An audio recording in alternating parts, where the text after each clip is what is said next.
आफताब के जिस्म में डुप्लीकेट आफताब।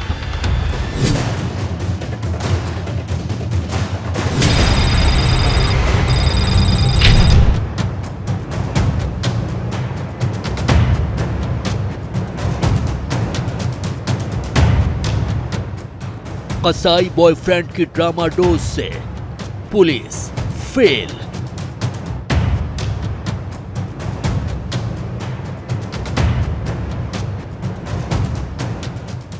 जेल में खेल से श्रद्धा मर्डर कांड को धोखा।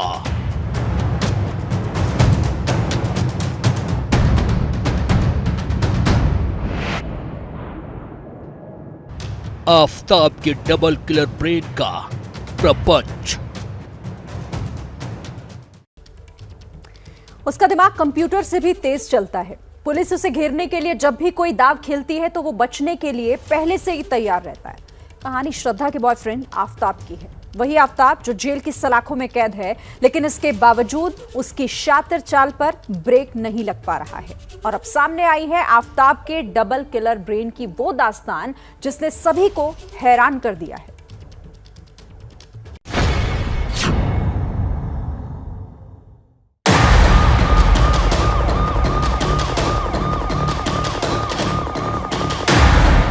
आफताब पूनावाला 2022 के सबसे बड़े कांड श्रद्धा मर्डर केस का आरोपी, वो दरिंदा जो इस वक्त तिहाड़ जेल की सलाखों में कैद है, लेकिन इसके बाद भी उसकी साजिशों की कहानी खत्म नहीं हुई है। खबर है कि जेल के अंदर आफताब शतरंज खेल रहा है और वो भी अकेला। वो पहले खुद के खिलाफ चाल चलता है और फिर खुद ही उस चाल को मात देने के लिए अगली चाल चलता है। मतलब ये कि हारे कोई भी, जीतता वही है।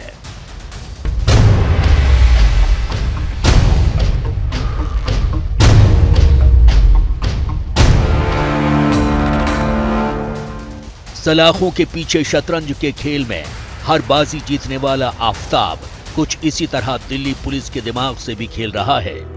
वो हत्या के एक जघन्य कांड का आरोपी है, लेकिन इसके बाद भी उसके चेहरे पर कोई शिकन नहीं है। वो बड़े इत्मीनान से जेल में सोता है, खाता है, शतरंज खेलता है और अब तो जेल प्रशासन से वो पढ़ने के लिए नॉवेल भी मांग रहा है।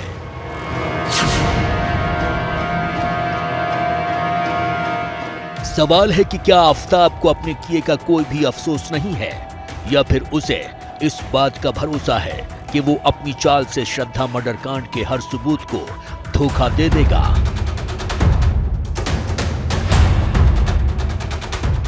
क्या श्रद्धा की हत्या के आरोपी आफताब का दिमाग कंप्यूटर से भी तेज चलता है? क्या आफताब कानूनी शिकंजे से बचने का प्लान श्रद्धा के मर्डर से पहले ही तैयार कर चुका है, या फिर आफताब ने अपने दिमाग की शातिर चाल से नार्को टेस्ट को भी फेल कर दिया है?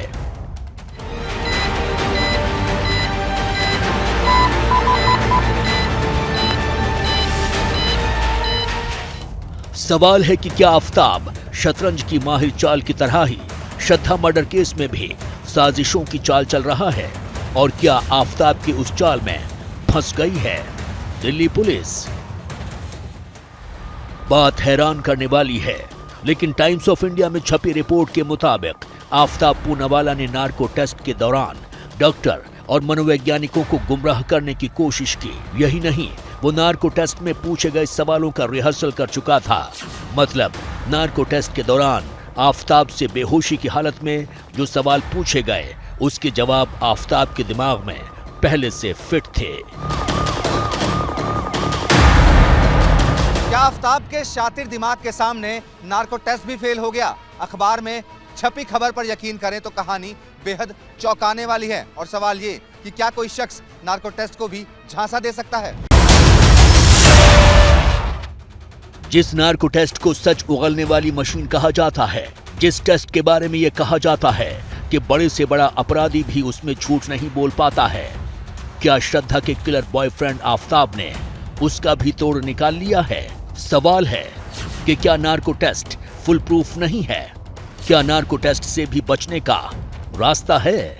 क्या नार्को टेस्ट के नतीजों पर यकीन किया जा सकता है? क्या नार्को टेस्ट का रिहर्सल किया जा सकता है? आज हम इन तमाम सवालों की पड़ताल करेंगे। आज हम आफताब की किलर ब्रेन की साजिशों की भी स्कैनिंग करके साल 2022 के इस सबसे बड़े कांड की तह तक जाएंगे। लेकिन इससे पहले सुनिए आफताब के नार्को टेस्ट की वो कहानी जो अखबार में छपी है। एक रिपोर्ट के मुताबिक आफताब ने नार्को में जिन सवालों का जवाब दिया वो जवाब वो पहले भी दे चुका था, यानी कि पॉलीग्राफ टेस्ट के समय दिए गए जवाब आफताब ने ही नार्को टेस्ट में भी दोहराए और पोस्ट नार्को टेस्ट यानी कि नार्को के बाद होने वाले टेस्ट में भी आफताब ने वही कहानी दोहराई। लेकिन एक खुलासे के बाद ये नार्को टेस्ट का ही पेच फंस गया है। जानकारों की माने तो आफताब के पॉलीग्राफ टेस्ट, नार्को टेस्ट और पोस्ट नार्को में पूछे गए सवालों का जवाब बिल्कुल एक जैसा होना चौंकाता है। आपको बता दें कि आफताब के नार्को टेस्ट की जरूरत इसलिए पड़ी क्योंकि पुलिस इससे पहले उसके जवाबों से संतुष्ट नहीं थी। शक बना हुआ था और अब नार्को टेस्ट के बाद आफताब ने एक नया रहस्य खड़ा कर दिया है। टाइम्स ऑफ इंडिया अखबार के मुताबिक सूत्रों से पता चला है कि आफताब ने तिहाड़ जेल से लौटते समय एक पुलिसकर्मी को बताया कि वो पहले काफी बदतर हालत में रह चुका है। उसका इशारा ड्रग्स की तरफ था।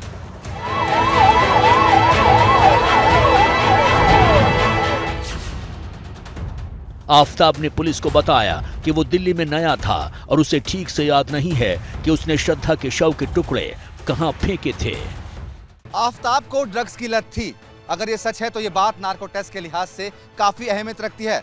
सवाल ये खड़ा होता है कि क्या कोई शख्स जो ड्रग्स लेता है वो नार्को टेस्ट को मात दे सकता है, और अगर ऐसा नहीं था तो क्या आफताब ने नार्को टेस्ट से पहले कोई तैयारी की थी? ये सवाल देखिए काफी महत्वपूर्ण है क्योंकि शातिर दिमाग आफताब अब तक जो चालें चल रहा है वो शतरंज की चाल की तरह ही है। क्या नार्को टेस्ट में पुलिस को धोखा देने के लिए आफताब ने भी कुछ खास तैयारी की थी? क्या आफताब पुलिस की हर संभावित चाल को भांप चुका था? क्या उसे ये मालूम था कि नार्को के टेस्ट को वो कैसे अपने दाव से मात दे सकता है? आफताब के नार्को टेस्ट की हकीकत क्या है? क्या अपनी चाल से आफताब नार्को टेस्ट को भी मात देने में कामयाब हो गया? इसकी पड़ताल से पहले ये बताना जरूरी है कि आखिर नार्को टेस्ट है क्या। फॉरेंसिक एक्सपर्ट की माने तो नार्को टेस्ट के दौरान आरोपी को कुछ ऐसी खास दवाएं दी जाती हैं जिससे वो होशो हवास में नहीं रहता। सम्मोहन जैसी हालत होती है और इसी दौरान आरोपी से सवाल किए जाते हैं। नार्को एनालिसिस टेस्ट को हम ट्रुथ सीरम टेस्ट भी बोलते हैं। इस टेस्ट में बेसिकली हम एक ड्रग सब्जेक्ट को देते हैं। ये ड्रग देने के बाद हम कुछ टाइम के लिए वेट करते हैं, जो कि आधा घंटा से 1 घंटे का टाइम हो सकता है। जब ये ड्रग दे के हम जो वेट करते हैं वो ये होता है इसलिए ताकि वो जो सब्जेक्ट है वो एक ट्रांस स्टेट ऑफ माइंड में चला जाए। ये वो स्टेज होती है कि पर्सन से अगर आप कुछ भी क्वेश्चन करेंगे तो जो पहली चीज उसके दिमाग में आएगी वो बिना फेर बदल के, बिना बदलाव के आपके सामने वैसा का वैसा रखेगा। मतलब कि उसकी इन्हिबिशन पावर जो होती है उसे हम सप्रेस कर देते हैं ताकि वो किसी भी तरह की मैनिपुलेशन ना कर पाए। अब सवाल ये है कि क्या नार्को टेस्ट का रिहर्सल या प्रैक्टिस किया जा सकता है? अगर ऐसा है तो आफताब ने ये रिहर्सल कब किया? पुलिस की गिरफ्त में या जेल जाने के बाद आफताब किसी दवा या ड्रग्स की पहुंच से दूर था, तो क्या आफताब श्रद्धा के मर्डर के बाद से ही नार्को की तैयारी में जुटा था?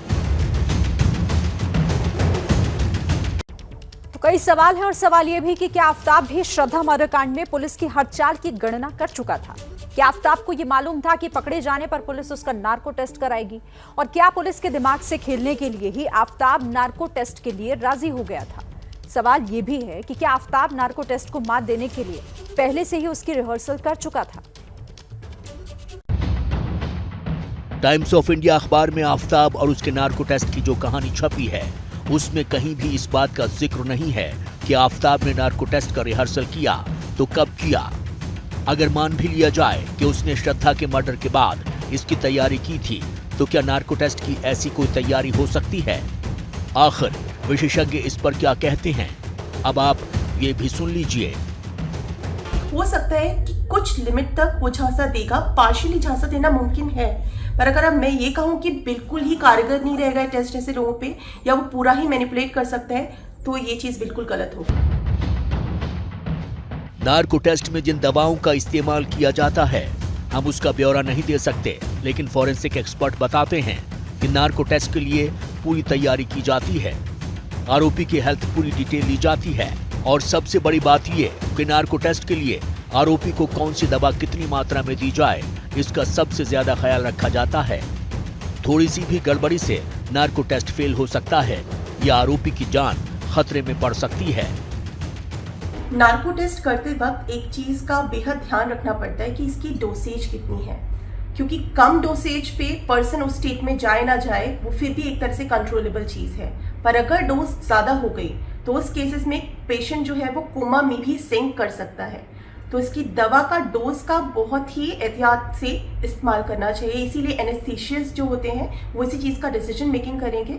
उसके साथ साथ अब ये जो दवाई दी जाएगी, दवाई किस तरह की रहेगी, ये एक बार्बिटूरेट है।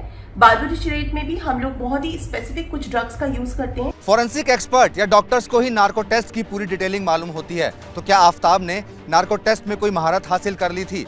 अखबार की रिपोर्ट में इस सवाल के जवाब पर कोई रोशनी नहीं डाली गई है। तो अब सवाल ये भी खड़ा होता है कि क्या ड्रग्स के नशे का नार्को से कोई कनेक्शन है? अखबार में छपी रिपोर्ट बताती है कि आफ्ताब ने एक पुलिसकर्मी को ये संकेत दिया कि वो ड्रग्स का सेवन करता था। नशे की हालत में उसने श्रद्धा के शव कहां फेंके उसे मालूम नहीं, लेकिन यहाँ सवाल ये है कि क्या ड्रग्स और नार्को टेस्ट का कोई कनेक्शन हो सकता है? क्या ड्रग्स का नशा करने वालों पर नार्को में इस्तेमाल होने वाली दवा बेअसर साबित हो सकती है? इसमें दो फ्लॉज भी हैं। पहली चीज़ ये है कि अगर कोई पर्सन कंज्यूमर हो, रेगुलर कंज्यूमर हो अल्कोहल या ड्रग्स का, वो इस चीज़ को मैनिपुलेट कर सकता है, पार्शियली सही पर कर सकता है। दूसरी चीज़ ये है कि पर्सन अपनी इमेजिनेशन को भी इस्तेमाल करके कई बार आंसर्स की जवाब देता है। इसी वजह से इस टेस्ट की मान्यता कोर्ट अपने डिसीजन मेकिंग में नहीं रखती है। मतलब अगर इस टेस्ट से कोई कंक्लूजन निकलेगा तो उसके बेसिस पे कोर्ट कभी जजमेंट पास नहीं करेगी। कहानी उलझी हुई है और पुलिस को कोई ऐसा सूत्र नहीं मिल रहा है जिससे आफ्ताब के सारे सच का खुलासा हो सके। मामले की तह तक जाने के लिए पुलिस अब अपनी अगली चाल की तैयारी कर रही है, जबकि आफ्ताब तिहाड़ जेल में ठाठ से रहते हुए कानून को धोखा देने की चाल चल रहा है। वक्त गुजर रहा है और आफ्ताब जेल से ही साजिश का नया गेम खेल रहा है। इस बीच आफ्ताब को लेकर एक नया खुलासा हुआ है। सूत्रों की माने तो आफ्ताब पॉलीग्राफ और नार्को टेस्ट के बाद एक नया ड्रामा कर रहा है। आफ्ताब ऐसा दिखावा कर रहा है कि वो स्प्लिट पर्सनालिटी है, यानी एक ऐसा इंसान जिसके मेंटल कंडीशन और बिहेवियर में संतुलन ना हो। एफएसएल सूत्रों के मुताबिक आफ्ताब का बिहेवियर देखकर ऐसा लगता है कि उसके अंदर दो अलग अलग तरह के लोग हैं, जिसको साइकोलॉजिकल भाषा में स्प्लिट पर्सनैलिटी या ड्यूअल पर्सनैलिटी डिसऑर्डर कहा जाता है। इसकी सबसे बड़ी वजह है आफ्ताब के अंदर होने वाला अचानक बदलाव। मसलन सवाल पूछने पर वो कभी श्रद्धा से बहुत प्यार करने की बात कहता है, लेकिन हत्या के बारे में पूछने पर वो नफरत से भर उठता है। यही नहीं, उसके हाव भाव से भी ऐसा लगता है कि उसे हत्या पर कोई पछतावा नहीं है। पुलिस के सूत्रों के मुताबिक आफ्ताब का ये व्यवहार उनके लिए बड़ी परेशानी बना हुआ है, क्योंकि जिस तरीके से वो अपनी कहानी में पुलिस को घुमा रहा है, कोर्ट में अगर वो अपनी ड्यूअल पर्सनालिटी या स्प्लिट पर्सनालिटी की वाली बीमारी को साबित करने में कामयाब रहा तो पुलिस को उसे सजा दिलवाने में काफी दिक्कत हो सकती है। सूत्रों के हवाले से जो जानकारी मिली है उसके मुताबिक पॉलीग्राफ और नार्को टेस्ट होने के बाद फॉरेंसिक एक्सपर्ट इस नतीजे पर पहुंचे हैं कि आफ्ताब स्प्लिट पर्सनालिटी होने का ड्रामा कर रहा है। ये भी उसकी प्लानिंग का हिस्सा है।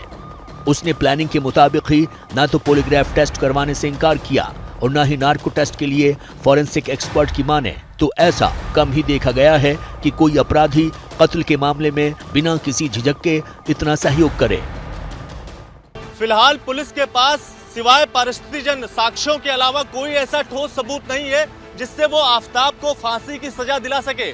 पुलिस सूत्रों के मुताबिक आफ्ताब किताब पढ़ना चाहता है। उसने इंग्लिश नॉवेल पढ़ने की इजाजत मांगी है। जेल प्रशासन जल्द ही आफ्ताब को ऐसी किताब मुहैया कराएगा जिसमें अपराध की कोई कहानी ना हो। श्रद्धा मर्डर केस में साजिश की चाल से पुलिस की नाक में दम हो चुका है और ये कर रहा है आफ्ताब। वो कब अपनी अगली चाल चल दे ये कोई नहीं जानता है और इसीलिए जेल प्रशासन बेहद सावधान है। आफताब की मांग पर उसे पढ़ने के लिए एक नॉवेल तो दिया गया, लेकिन इस बात का भी ख्याल रखा जाएगा कि नॉवेल में क्राइम की कोई कहानी ना हो, क्योंकि आफताब ऐसी ही कहानियों और केस की स्टडी से अब तक बचने का फॉर्मूला ढूंढता आया है।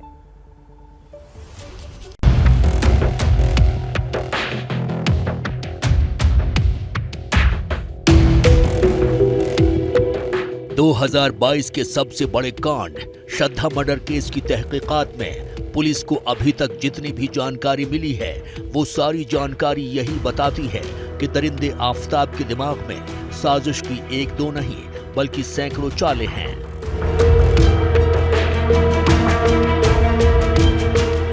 श्रद्धा के मर्डर के बाद खुद को बचाने के लिए उसने साजिश का जो ताना बाना बुना है, उसमें दिल्ली पुलिस भी उलझ कर रह गई है। छानबीन में पुलिस को पता चला है कि इसके लिए आफताब ने बाकायदा पूरी तैयारी की थी। इंटरनेट पर काफी रिसर्च किया था और उसी रिसर्च की बदौलत अब वो खेल रहा है दिमागी गेम। पुलिस सूत्रों के मुताबिक श्रद्धा की हत्या के बाद आफताब के लिए सबसे बड़ी चुनौती खुद को शांत रखना और लोगों के शक से बचना था। इसीलिए आफताब ने इंटरनेट पर कुख्यात मर्डर केसेस के बारे में काफी रिसर्च किया था और इससे उसे न सिर्फ शांत रहने में मदद मिली, बल्कि महीनों तक वो लोगों की आंखों में धूल भी झोंकता रहा।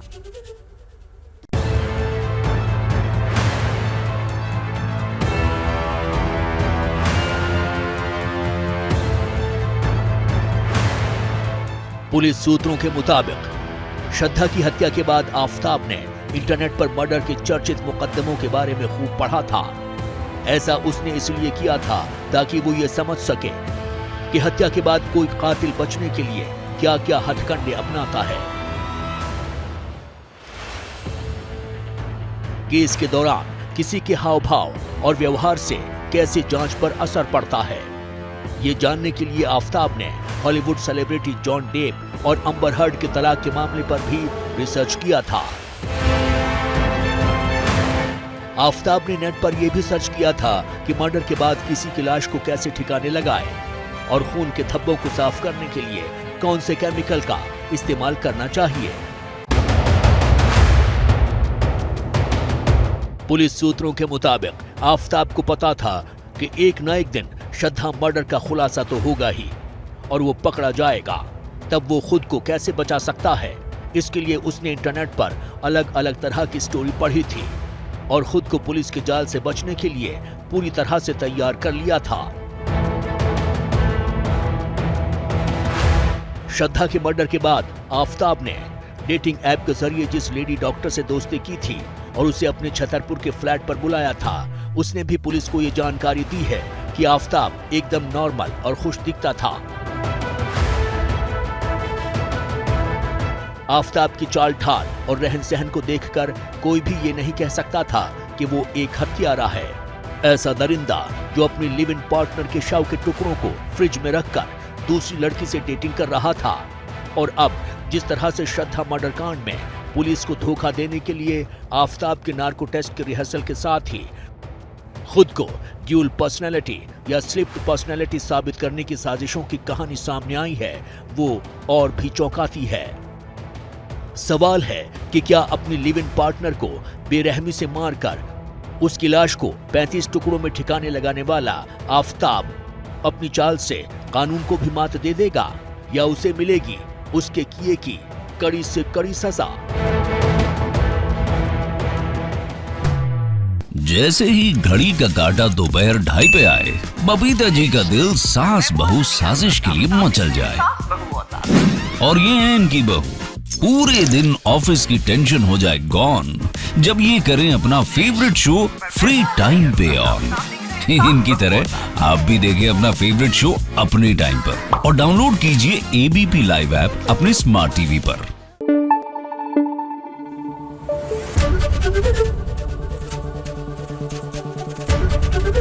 एबीपी न्यूज आपको रखे आगे।